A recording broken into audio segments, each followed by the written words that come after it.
El surrealismo fue un movimiento artístico y literario que utilizó la fantasía, los mitos y las imágenes oníricas para crear arte. El movimiento surrealista comenzó en Europa en la década de 1920 y aún en años anteriores como reacción a las atrocidades de las dos primeras guerras mundiales y a los valores culturales y políticos de la época.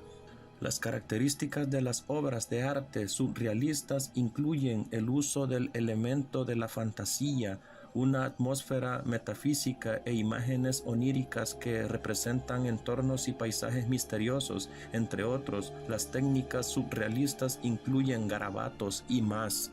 En esta ocasión voy a hablar de 5 artistas que hicieron artes lúgubres, algunos de la época antigua y algunos de la época moderna. Algunos de estos artistas tal vez se inspiraron en sus pesadillas y tal vez algunos no. Estos son 5 artistas que hicieron arte con sus pesadillas.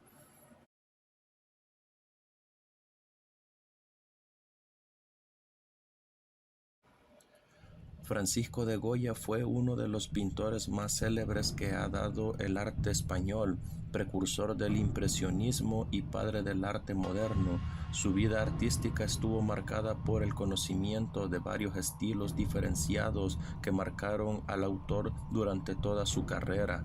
Goya nació el 30 de marzo de 1746 en Fuente de Todos, municipio que pertenece a la provincia de Zaragoza. Cursó desde pequeño estudios de arte y fue a parar a Roma para mejorar sus habilidades. Dichas habilidades le valieron para que en 1770 comenzara a trabajar para la corte real española. Fue un tiempo en el que Goya gozó de gran reputación y retrató a la familia real, nobles y demás parientes de la alta sociedad de la época, donde fue famoso por su maestría en el retrato. Ahora vamos a lo siguiente. ¿Por qué es tan famoso el Sábado de las Brujas, el aquelarre de Francisco Goya? La pintura de Francisco Goya, El Sábado de las Brujas, el aquelarre, es considerada una de sus obras de arte más famosas y controvertidas. Pintada entre 1798 y 1799 durante el periodo romántico, esta obra maestra ha cautivado al público durante siglos. La capacidad de Goya para evocar emociones representa la oscuridad humana y desafía las normas sociales a través de esta pieza inquietante y enigmática. Ha solidificado su lugar en la historia del arte. Hay varias razones por las que el Sábado de las Brujas sigue siendo tan famoso incluso en la era moderna. Sábado de las Brujas se aleja de las referencias religiosas o mitológicas tradicionales comunes en el arte de la época, ahondando en el ámbito de lo sobrenatural y el subconsciente. La representación de Goya de las brujas participando en rituales extraños o inquietantes aprovecha los miedos y ansiedades de la psique humana. Al explorar los aspectos más oscuros de la naturaleza humana y ahondar en lo desconocido, Goya desafía a los espectadores a enfrentar sus propios miedos y deseos. Esta representación única de lo invisible y lo surrealista ha contribuido al estatus de la pintura como símbolo de arte gótico y fantástico. Goya estuvo profundamente influenciado por el clima sociopolítico de su época, y el Sábado de las Brujas puede verse como un reflejo del comentario y la crítica social del artista. Durante la Inquisición española, la brujería se consideraba herética y los acusados de practicarla estaban sujetos a duros castigos. Al retratar a brujas participando en sus rituales clandestinos, Goya puede estar comentando la naturaleza opresiva de las instituciones religiosas y la hipocresía de quienes están en el poder. La pintura sirve como un potente recordatorio de los peligros de la autoridad sin control y las consecuencias de la fe ciega. Los últimos años Goya los vivió exiliado en Burdeos, donde recaló en 1824. Allí, el pintor llevó una vida cómoda, rodeado de compatriotas en parecidas circunstancias y sin dejar de crear. A pesar de su avanzada edad, en 1828 murió a los 82 años.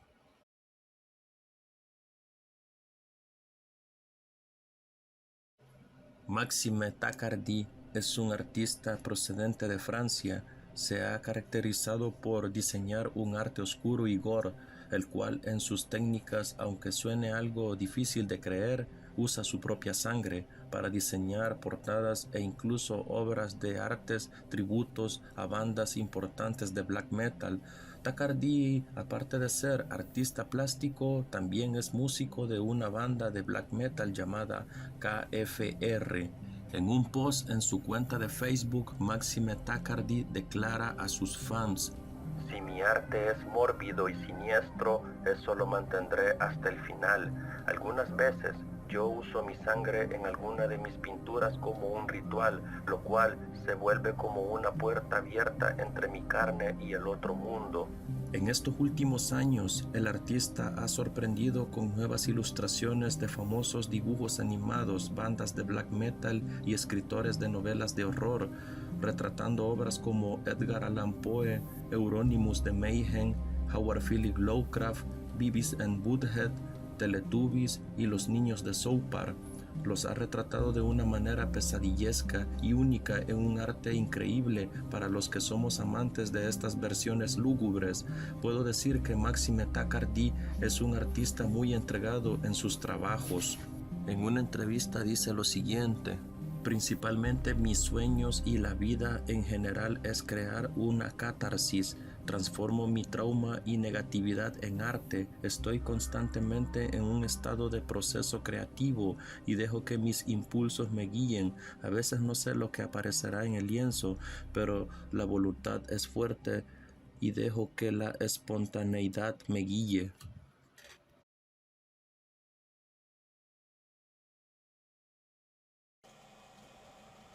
Posiblemente uno de los grandes retos de un creativo es lograr un estilo propio, que su obra sea reconocible y se presente por sí sola, y más hoy, en la era dorada de la hiperinformación. Conseguirlo es sinónimo de éxito. Este es el caso de Nicolás Bruno, un joven fotógrafo estadounidense que desde Nueva York ha regalado al mundo imágenes que ya son historia viva de la fotografía moderna. A contracorriente a la avanzadilla digital, recrea escenarios reales con escasos recursos, pero de gran efectividad estética. Nicolás Bruno padece un trastorno del sueño conocido como parálisis del sueño, una incapacidad transitoria que impide todo tipo de movimiento voluntario y puede llegar a provocar alucinaciones. Este artista, graduado en 2015 por la Universidad Estatal de Nueva York, ha sabido explotar este trastorno y reflejarlo con acierto en cada una de sus imágenes. ¿Alguna vez te ha pasado que duermes normalmente y de repente algo te despierta y no puedes mover ninguna parte de tu cuerpo? Pues esto le pasa a Nicolás Bruno desde que tenía 15 años. Esa condición se conoce como parálisis del sueño y ha sido usada por este fotógrafo para construir su obra. La parálisis del sueño que sufre Nicolás Bruno se trata de un trastorno que le provoca ver horribles alucinaciones en un estado transitorio entre la conciencia y el sueño. Él decidió escribir sobre esas escalofriantes escenas en un diario. En mi primera experiencia con miedo intenso estaba rodeado de figuras de sombras con sus brazos estirados hacia mi cuello. Para mi sorpresa, en realidad pensé que estaba despierto y traté de saltar de la cama, pero mi cuerpo estaba inmóvil. Así narró su experiencia el fotógrafo al diario chileno La Tercera. Inició escribiendo y luego transformó sus alucinantes visiones en fotografías. La fotografía es un medio donde los pensamientos racionales e inventados pueden ser capturados y compartidos con el mundo. Yo soy capaz de usar esto para mi ventaja, asegura el joven, que nació en la aldea de Northport, Nueva York, en Long Island, y ya es considerado como un destacado fotógrafo del surrealismo conceptual, aunque personalmente no le gustan esas clasificaciones y etiquetas. Un artista debe ser capaz de evocar un fuerte concepto creativo subyacente que funciona en armonía con la ejecución técnica cuidadosa, dice Nicolás Bruno, quien trata de exponer diversos conceptos a través de elementos visuales que han sido inventados por él. Asegura que los tres elementos que definen el destino de una obra de arte son la creatividad, la tecnología y el equilibrio del arte.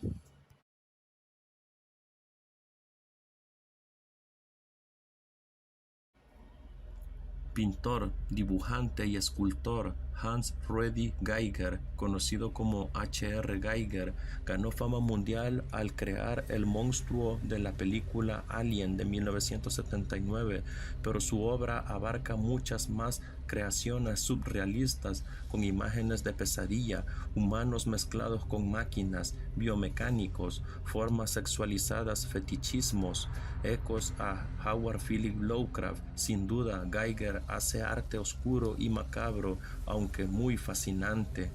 Su nombre expresado solo con sus iniciales evoca irremediablemente a otro gran creador de escenarios irreales y horrores cósmicos, el escritor H.P. Lovecraft, y es que H.R. Geiger, artista y diseñador suizo de fama internacional, detrás del cual están creaciones tan sonadas como el monstruo de Alien a los escenarios de Poltergeist 2, se inspiró para gran parte de su trabajo en los relatos de Lovecraft de ciencia ficción.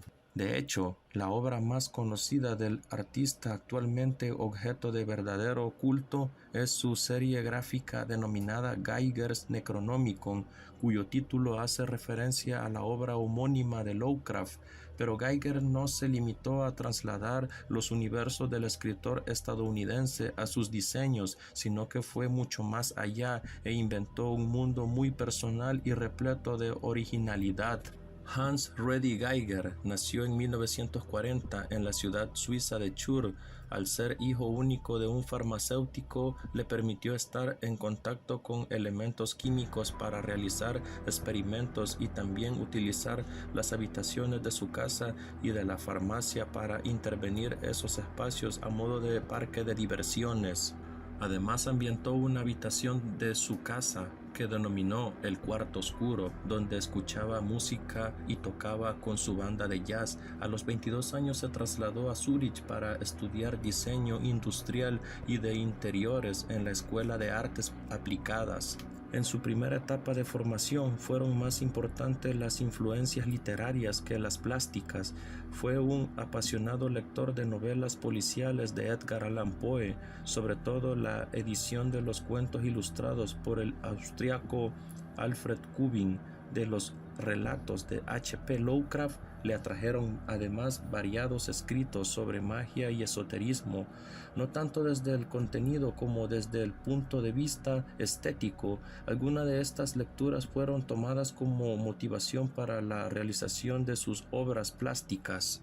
H.R. Geiger falleció el 12 de mayo de 2014 en Zúrich, Suiza, a los 74 años.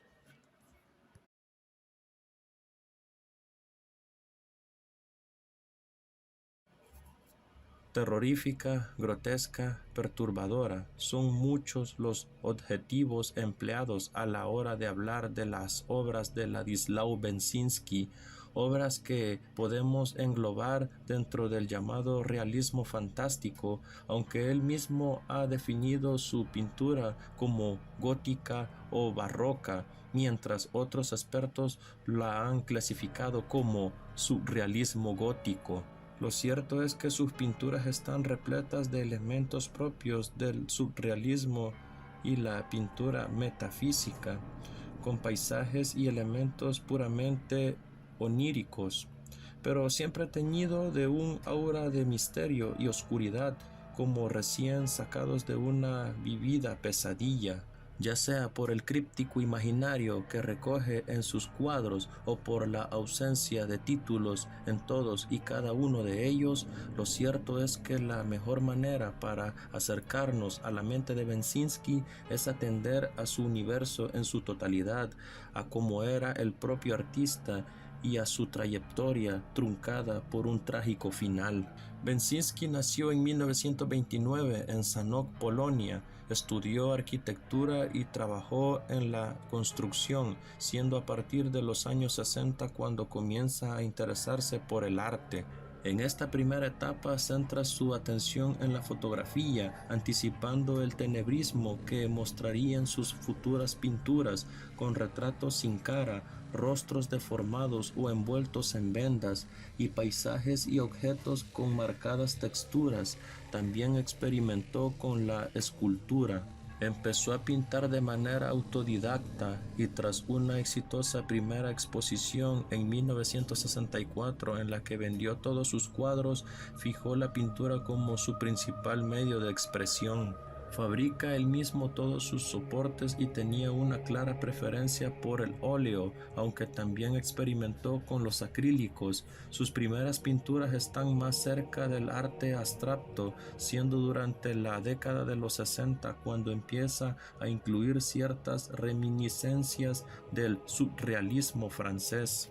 Llegando a los años 70, Bensinski ya lideraba como exponente del arte contemporáneo polaco, inaugurando su etapa más conocida y prolífera, encuadrable dentro de ese realismo fantástico que supo llenar de potencia y personalidad. En sus obras vemos imágenes hipnóticas a la par que aterradoras, con temas casi incomprensibles, aunque siempre con la muerte y la catástrofe como aparente telón de fondo.